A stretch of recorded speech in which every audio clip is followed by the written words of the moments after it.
Selamat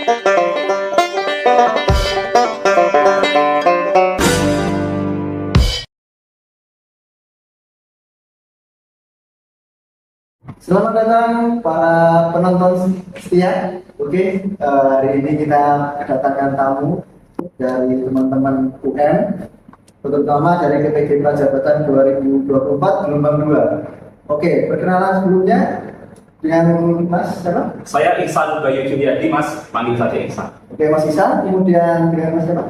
Saya Denny Bagus Prasetya, panggil saja Denny. Dan yang kemudian yang ketiga adalah Sebelumnya assalamualaikum warahmatullahi wabarakatuh. Perkenalkan minuman. Oke, tanpa lama-lama teman-teman kita tanya sedikit tentang filosofi yang diharapkan oleh Ki Hajar Dewantara ya. Kemudian tentu kesempatan ini akan cukup lumayan panjang karena kita akan bertanya tentang apa itu tentang filosofi yang dibawa oleh Ki Hajar Dewantara. Sebelumnya Mas Ihsan ya. Bagaimana dengan filosofi yang dibawa oleh Ki Hajar Dewantara itu? Siapa sih beliau itu? Atau bagaimana secara singkatnya dari Ki Hajar Dewantara?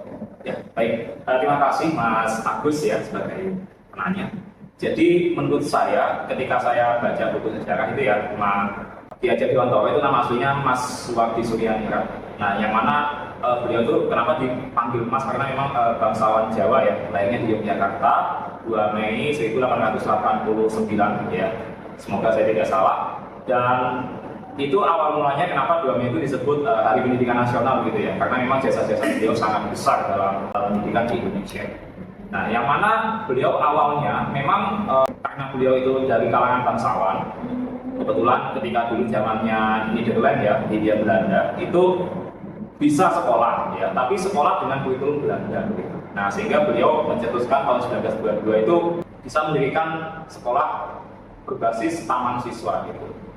Jadi seperti itu, Mas. Oke, terima kasih dari Mas Ihsan atas penjelasannya. Maka itu ke pertanyaan selanjutnya ke Mas Denny. Berbicara tentang perjuangan dari Ki Hajar Dewantara ya, tadi Mas Ihsan sudah mengatakan bahwa beliau itu dari pendidikan, bahkan beliau itu juga mendirikan dari taman siswa itu di Yogyakarta. Maka dari itu untuk memperjuangkan kemerdekaan melalui pendidikan, kuncinya apa saja atau bagaimana sih kesenjangan yang dijumpai oleh Ki Hajar Dewantara?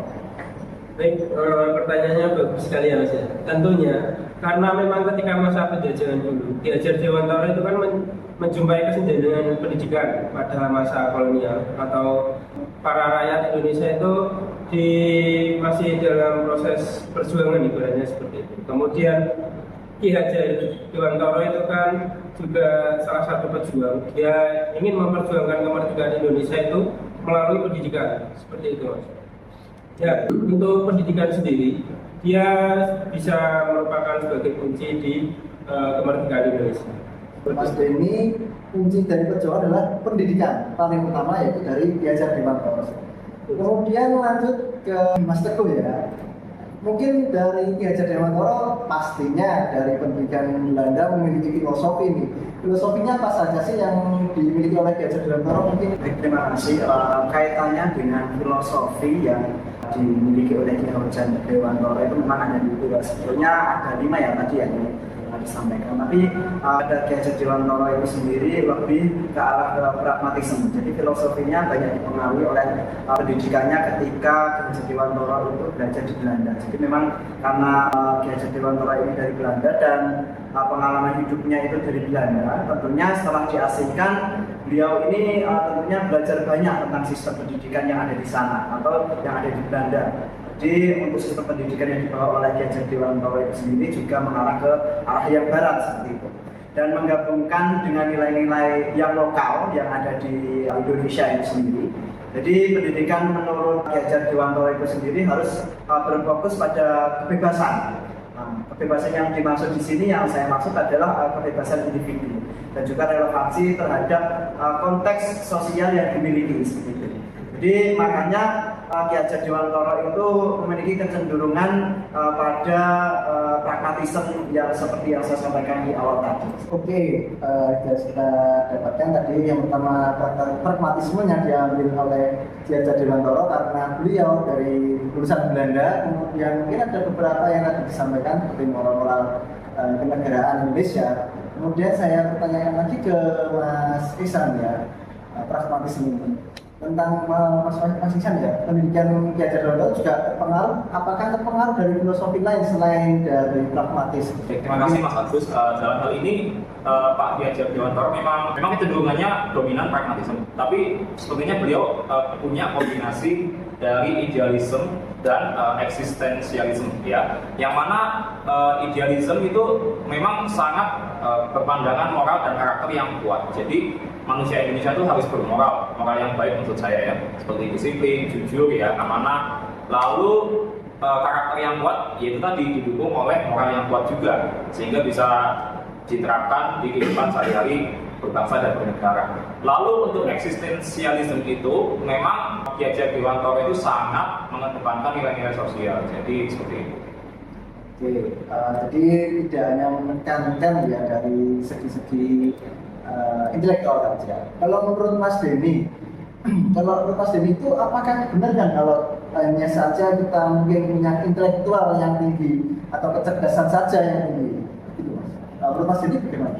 Kalau menurut saya melalui filosofi tadi yang sudah disebutkan, kalau menurut saya untuk kecerdasan itu tidak selalu hanya tentang intelektual saja, intelektual seperti itu. Tapi untuk di atasnya kecerdasan intelektual itu ada moral dan etika seperti itu. Jadi sebelum membangun kecerdasan intelektual, usahakan moral dan etikanya itu harus bagus juga. Jadi harus seimbang seperti itu. Oke, jadi ada benang merah di sini, yaitu intelektual dan moral itu harus berkesinambungan ya Mas, jadi satu gitu ya. Harus seimbang. Nah, kemudian saya tanya ke Mas Teguh, kemudian apa sih tantangannya kalau untuk masa depan nih untuk pembelajaran dari kita? Apa tantangannya kalau untuk Mas Teguh, tantangannya apa? Oke, terima kasih. Menyambung dari yang disampaikan oleh Mas Denny tadi, tentunya juga ada tantangan yang harus kita hadapi juga. Jadi untuk tantangan yang ada di Indonesia ini, yang saya lihat adalah dari kesenjangan digital. Jadi perubahan kebutuhan pasar kerja, kemudian inovasi pendidikan yang memang dituntut secara terus-menerus, yang memang saat ini kita masuk di zaman yang sudah modern ya. Apalagi kita ketika berkaca pada daerah-daerah yang sebelah timur seperti di Papua itu kita sangat bisa melihat kesenjangan di bidang digitalnya itu sangat jauh sekali dengan kita yang berada di Pulau Jawa seperti itu. Sehingga hal ini saya rasa menjadi sebuah PR besar bagi dunia pendidikan yang ada khususnya di Indonesia untuk bisa mengatasi kesenjangan digital ini. Gimana caranya kedepannya bisa pemerataan paling tidak pemerataan yang ada di daerah-daerah yang tertinggal. Oke, dari Mas Teguh sendiri ternyata ada beberapa kesenjangan dari teknologi, baik pendidikan dan yang lainnya di daerah timur ya Mas. Jadi ada kesenjangan di sana. Jadi itu untuk tantangan kita nih untuk bangsa Indonesia lebih maju ke depan. Oke, sekarang kita tanya lagi ke Mas Ihsan ya. Kalau untuk filosofi, kira-kira penerapannya itu yang relevan itu apa? Untuk masa sekarang yang relevan dari Ki Hajar Dewantara. Ya, baik.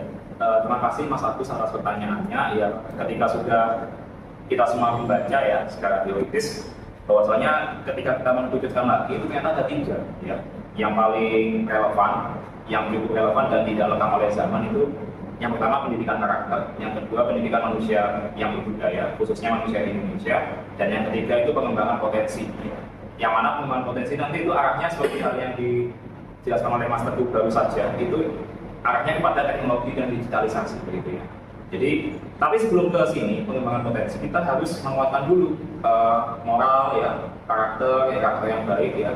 Lalu kita bisa mengembangkan lagi ke manusia yang berbudaya. Nama berbudaya itu maksudnya ya kita semua kan dari daerah yang beda-beda. Misalnya saya dari Ponorogo ya, Mas Agus dari Yogyakarta, dan Mas Denny dan Mas Teguh dari daerah Blora dan Semarang ya. Nah itu kita kan punya budaya kearifan lokal yang beda-beda. Nah tentu itu bisa kita gali lagi sehingga kalau dua-duanya ini udah kuat, yang ketiga ini kita bisa melangkah lebih melesat lagi.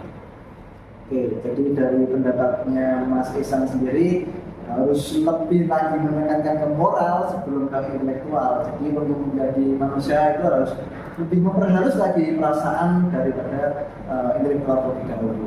Kalau untuk Mas Denny, ini setuju nggak dari pendapatnya dari Mas Isan?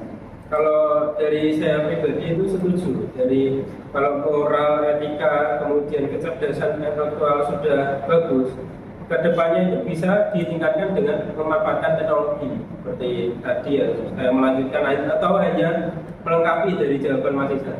Jadi teknologi itu semakin digunakan kebaikan, maka itu juga imbasnya itu juga baik. Tapi teknologi ada juga yang dimanfaatkan untuk hal yang tidak baik seperti itu. Jadi untuk generasi muda selanjutnya atau generasi sekarang itu kan harus pilih-pilih teknologi digunakan untuk apa.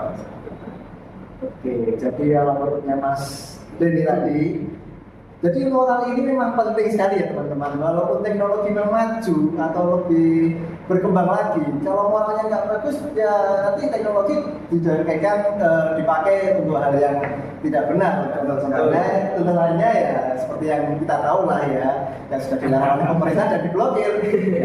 Jadi untuk teknologi yang lebih pesat harus didasarkan oleh moral yang mulia terlebih dahulu.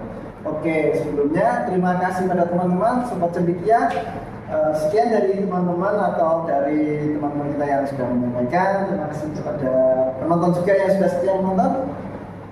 Mungkin ada kurang dan lebihnya salah kata, kami mohon maaf. Terima kasih. Wassalamualaikum warahmatullahi wabarakatuh. Waalaikumsalam warahmatullahi wabarakatuh.